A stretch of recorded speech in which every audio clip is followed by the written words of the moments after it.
Welcome back, Crescent City. Corey Johnson with you, broadcasting live from Bill Butler's place. We're in Plaquemine Parish, Venice, Louisiana. We're at Venice Marina on the mighty 690. If you want to jump in the ball game, New Orleans, it's 260-0690. Anywhere you can hear us, 888-880-WIST. That's a toll-free number. How big is the overall spill? Day 50. I think we're almost halfway to the relief well. Almost halfway. Relief well is going to, they're saying what, about 75 to 90 days. They didn't start right away. It took maybe 20, 30 days before they got into it. We're at day 50 of this oil discharge in the Macondo well in the Tiber oil field. We keep saying Deepwater Horizon. That wasn't a permanent rig. It was a boat, a ship, a movable vessel that was actually late going to a new site to drill. That bad boy sits a mile deep, about a quarter mile from that discharge site on the bottom of the Gulf. New video of the discharge. It's crystal clear, high def, 666. I mean, like Hollywood stuff. James Cameron must have got down there and brought his cameras. Ridiculous. Anyway, very well lit up, very clear video. And isn't it ironic? BP's releasing this crystal clear video, which, believe me, scientists at universities are going to get the exact discharge amount down to the friggin' gallon. And sorry, CNN, it's a lot more than 3 or 4 gallons a second. I was watching your ticker last night. It's a lot more than 3 or 4 gallons a second, okay? Put super conservative estimate, the least amount we know that's coming out, or the minimum amount we know. It's more than 4 gallons a second, trust me. These cameras are going to prove that. BP says we got a 210,000 gallon a day discharge. Yet BP is now saying we're collecting 630,000 gallons a day of oil. That's 3 times the discharge amount. I mean, BP is telling me it's an 8-ounce Coke and 24 ounces are coming out of it. 3 times the amount. So they're even acknowledging it ain't 5,000 barrels a day, it's 15,000 barrels a day, which tells me it's 30, 40, 50,000 barrels a day. Twice, 3 times what BP's talking about. We're at day 50. You go with an insanely conservative figure of 1 million gallons a day, we're at 50 million gallons. You go with a more realistic figure of 2 million gallons a day, we're at 100+ million gallons of the Gulf. And you go with what some scientists are saying, 3, 4 million gallon discharge a day, we're at 150, 200 million gallons of crude in the Gulf. Clearly the worst United States oil disaster and one of the top 3, 4, 5 in the history of this planet. Going on right in our backyard in the Gulf. And that's just a fact. There's no way around it. BP, the Coast Guard, they keep up. Remember, it was 42,000 gallons. I love these round numbers. 42,000 gallons, and then exactly 5 times that much. No, it's 210,000 gallons. Now exactly 3 times that amount. It's 630,000 gallons. The oil's messy, and the math's a lot messier than this. There's a lot of oil in the Gulf. Clearly 50 million gallons minimum. Minimum. Just like I've been telling you for a month.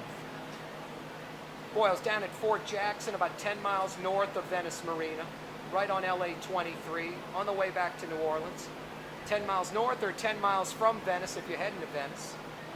Fort Jackson, old fort, a couple hundred years old, 160, 70 years old. Incredible facility, huge fort. Got kind of hit pretty hard from Katrina.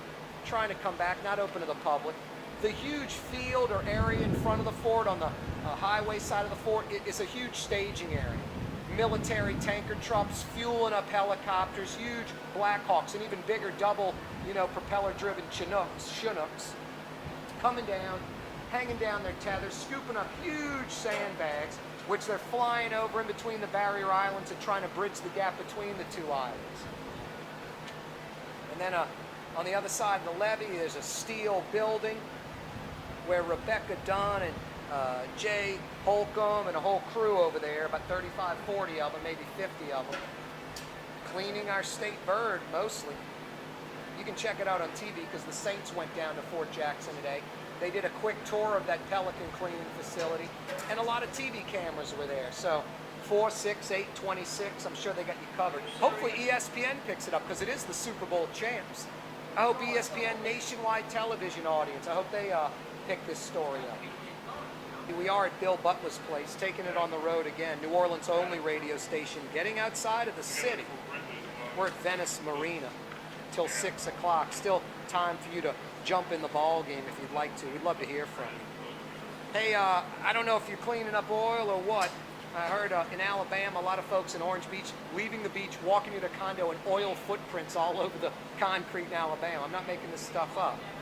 Hey, we are broadcasting live from Venice. We're coming right back, our final segment. Love to hear from you. Went to Fort Jackson, checked out the heroes cleaning birds. I'm at Bill Butler's place. Always has a good attitude. Bill never gets down, even though his dock's empty. You know Bill's probably hemorrhaging. Doesn't know what he's going to do except send BP a bill every damn month. You know what he'd rather do? Not send BP the bill. Have a clean Gulf. Have a bunch of boats out here. Normally this place would be full, this dock. You'd have a bunch of folks coming in from fishing all day, cleaning their fish. Just a great atmosphere. Well, we're almost halfway there to that relief well, huh? Day 50 of the Deepwater Horizon discharge. I don't even know why we call it that anymore. Macondo, oil field. It's the Tiber oil field. It's the Macondo well that's actually leaking. The Deepwater Horizon discharge is just a temporary rig that was actually overdue to another site to drill, and that bad boy's sitting on the bottom of the Gulf now, doing nothing. Boy, the extremes, huh? BP crushing our coast. And don't say the environmentalists, because I'm a full-blown, proud environmentalist. I love the environment. I'm proud of the environment. That's why I was at Fort Jackson checking out the pelicans getting clean. I love our environment. So don't be fooled by some fat blob Rush Limbaugh loser that's never been out in the environment. His environment's air-conditioned house, air-conditioned limo. Country club, he's clueless. Doesn't know what a gallon of milk, gallon of gas costs. Knows how much a gallon jug full of oxycodone costs, but not reality. So don't listen to that whack job, I would say the majority of this oil is going to stay out in the Gulf.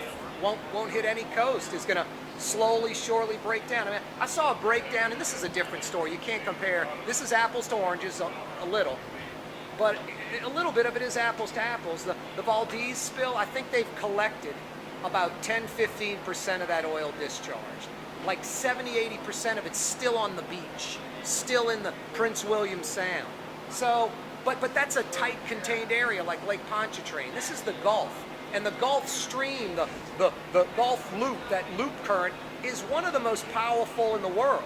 It goes from Louisiana to Mississippi, Alabama, down, Tampa, St. Pete, Sanibel Island, through the Everglades, around the southern tip of Florida, up Miami, up the coast, past Savannah, Georgia, past Charleston, South Carolina, all the way up towards New York, out into the Atlantic. So I think you're going to see the majority of the oil, probably 90+% of it, get into that loop current, get into the Gulf Stream, and eventually end up in the Atlantic Ocean, out of the Gulf, eventually.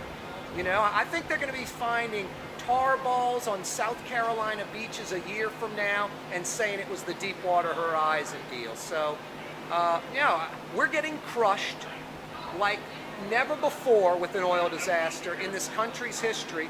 And I would say the clear majority of this oil is nowhere near our coast. Well, I shouldn't say nowhere near our coast, but isn't impacting our coast. And that's a scary thought. The little bit that is crushing us. I mean, if all the oil came ashore, if we had a tropical storm or a major hurricane, it would be scary. It would be Murphy oil in St. Bernard all over South Louisiana. And I remember that. It was about a foot thick. It looked like the richest soil you'd ever seen. And then you look at it, you go, my God, it's so black, it's actually crude. That would be all over South Louisiana. That would be a disaster. I mean, Rick, if we have a storm, what's a hurricane? It's counterclockwise? The rotation, counterclockwise? We need a storm that's going to hit the, I guess, right side, the eastern side of this spill, and push it out into the Gulf south of us. You know, if we have to have a hurricane, let's make sure it goes on the right side of this oil and pushes all the oil down into the Gulf. But you know, we're at the mercy of nature, man. We're screwed right now. We need a hurricane season like 2006. I don't think we had one storm enter the Gulf and none of them came near us. And that's what we need this year. We need a year of reprieve.